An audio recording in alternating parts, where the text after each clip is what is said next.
শেষমেশ Ayatollah Ali খামেনির যোগ্য সন্তান মোজতবা খামেনি ইরানের সর্বোচ্চ নেতা হিসেবে নির্বাচিত হলেন, আর ক্ষমতার শিখরে গিয়েই যেন সজোরে আঘাত করলেন শত্রুপক্ষের দিকে। বাহরাইনের উপর ইরানের সাম্প্রতিক হামলা যেন মোজতবা খামেনির পিতৃহত্যার প্রতিশোধ নেওয়ার ইচ্ছা শক্তির প্রকাশ। ইরানের পরবর্তী সর্বোচ্চ নেতা বাছাই করার প্রক্রিয়া তীব্র উত্তেজনার মধ্য দিয়ে শেষ হলো। আয়াতুল্লাহ আলী খামেনির পরামর্শ অনুযায়ী শত্রুর কাছে ভীষণ অপ্রিয় মোজতবা খামেনিকেই সর্বোচ্চ নেতা ঘোষণা করা হয়েছে। আর মোজতবা খামেনি ক্ষমতায় বসেই তার পিতৃহত্যার বদলা নেওয়া শুরু করে দিয়েছেন উপসাগরীয় দেশের মার্কিন ঘাঁটি লক্ষ্য করে হামলা জোরদার করার মধ্য দিয়ে।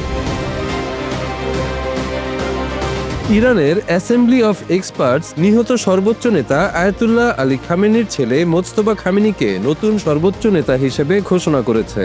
বিশ্লেষকদের মতে মার্কিন প্রেসিডেন্ট ডোনাল্ড ট্রাম্পের হুঁশিয়ারিকে অগ্রাহ্য করে এ সিদ্ধান্ত নেওয়া হয়েছে, কারণ ট্রাম্প ইতোমধ্যেই আয়াতুল্লাহ আলী খামেনির ছেলে মোজতবাকে অগ্রহণযোগ্য বলে ঘোষণা দেন।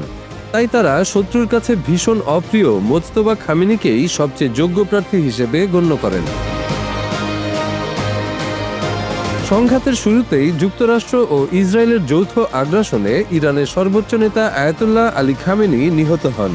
বর্তমানে সেই যুদ্ধ দ্বিতীয় সপ্তাহে গড়িয়েছে, আর নতুন সর্বোচ্চ নেতা মোজতবা খামেনি ক্ষমতায় এসেই যেন জোরালো করলেন ইরানের আঘাতের মাত্রা। তারই প্রতিফলন যেন বাহরাইনে ইরানের সাম্প্রতিক হামলা। ইরানের ক্ষেপণাস্ত্র ও ড্রোন হামলায় বাহরাইনের একটি বড় তেল শোধনাগারে আগুন লেগেছে। সোমবার ভোরের এই হামলার পর রাষ্ট্রায়ত্ত জ্বালানি কোম্পানি বাপকো জানিয়েছে, শোধনাগারের ক্ষতির কারণে তারা তেল সরবরাহ ও রপ্তানি সাময়িকভাবে স্থগিত রাখতে বাধ্য হচ্ছে। ইরান মূলত উপসাগরীয় অঞ্চলে থাকা যুক্তরাষ্ট্রের সামরিক স্থাপনাকে লক্ষ্য করে হামলা চালিয়েছে বলে জানানো হয়েছে। যুক্তরাষ্ট্র ও ইসরায়েলের সাম্প্রতিক হামলার জবাব হিসেবেই এই পদক্ষেপ নেওয়া হয়েছে বলে তেহরানের দাবি। এই হামলার কারণে উপসাগরীয় কয়েকটি দেশের আকাশসীমা সাময়িকভাবে বন্ধ করে দেওয়া হয়েছে।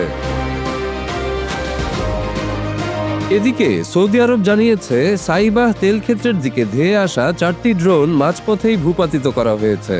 একই সময়ে সংযুক্ত আরব আমিরাত, কাতার ও কুয়েতেও ক্ষেপণাস্ত্র হামলার সতর্কতা জারি করা হয়। এতে উপসাগরীয় অঞ্চলে রাতভর উচ্চ সতর্কতা বজায় রাখা হয়েছে।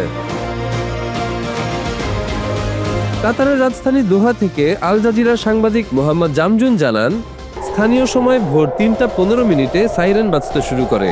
কিছুক্ষণের মধ্যেই আকাশে একের পর এক বিস্ফোরণের শব্দ শোনা যায়। কাতারের প্রতিরক্ষা ব্যবস্থা ইরান থেকে আসা ক্ষেপণাস্ত্র ও ড্রোন হামলা প্রতিহত করছিল।